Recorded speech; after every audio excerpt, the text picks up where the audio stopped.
मुलं आवडीनं खाल्ली ना, आईला पण असं समाधान वाटते की बरं बाई माझं बाळ छान आवडीनं खाल्लं आहे. चला तर कोणची गोष्ट रुद्राला इतकी आवडली ती तुम्हालाही सांगते पुढे. रामकृष्ण हरी मंडळ. चला तर मी बनवणार रुद्रासाठी दलियाची खिचडी. ती कसं ते सांगते, कारण ती रुद्रला खूप आवडते म्हणून म्हणलं तुम्हाला पण शेअर करावं. ते तूप घेतलं, तुपामध्ये जिरे मोहरी आणि कढीपत्ता टाकलं, छानसं असं परतून घेतल्याच्या नंतर थोडंसं कांदा टाकलं बारीक चिरलेला. कांदा पण छानसं असं परतल्याच्या नंतर टाकलं टमॅटो पण छानसं असं परतून घेतलं गोल्डन ब्राऊन होईपर्यंत दोन्ही पण. त्यानंतर टाकलं थोडीशी पालकच्या नंतर गाजर, कारण मार्केटमध्ये सध्याला जे अवेलेबल आहे तेच खाऊ घातलेलं बरं, कारण बजेट फ्रेंडली पण असताना महागातल्या वस्तू खाऊ घालण्यापेक्षा जे सध्याला अवेलेबल आहे ते खाऊ घातलेलं बरं. मुलांना पण हेल्दी राहतात मुलं. मग काय 1 चमचा मुगाची डाळ आणि 2 चमचे दलिया घेतलं, त्याला स्वच्छ असं धुवून घेतलं, तोपर्यंत ठेवलं बाजूला. मग त्यामध्ये छानसं असं भाज्या सगळ्या परतून झाल्याच्या नंतर त्यामुळे थोडंसं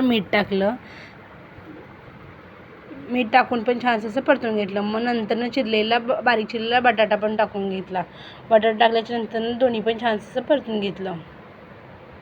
सगळं मिश्रण एकत्र झाल्याच्या नंतर आता भिजवलेलं मुगाची डाळ आणि दलिया स्वच्छ त्यामध्ये टाकली. त्यानंतर थोडंसं पाणी, म्हणजे आपल्याला जसं गरजेपुरतं पाणी टाकू शकतो, कमी जास्त तुमच्यामध्ये. त्याला कुकर लावलं, टोपण लावलं, मग 2 ते 3 शिट्ट्या काढून घेतल्या कुकरच्या. तोपर्यंत रुद्रला जाऊन आणलं स्कूलमधून. रुद्रची आल्यानंतर काहीशी मस्ती चालू होती.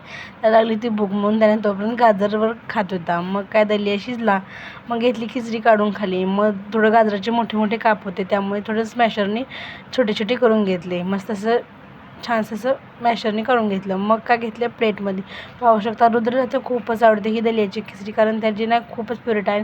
तसं तर बाळांना पूर्ण पोर्शन भेटतं ना, त्यामुळे मला पण वाटतं एकदम परफेक्ट आहे. तुम्ही पण तुमच्या बाळाला नक्की ट्राय करा. आणि चॅनलवर नवीन असाल तर व्हिडिओला लाईक शेअर सबस्क्राईब करायला विसरू नका. चला तर भेटूया पुढच्या व्हिडिओमध्ये. तोपर्यंत बाय.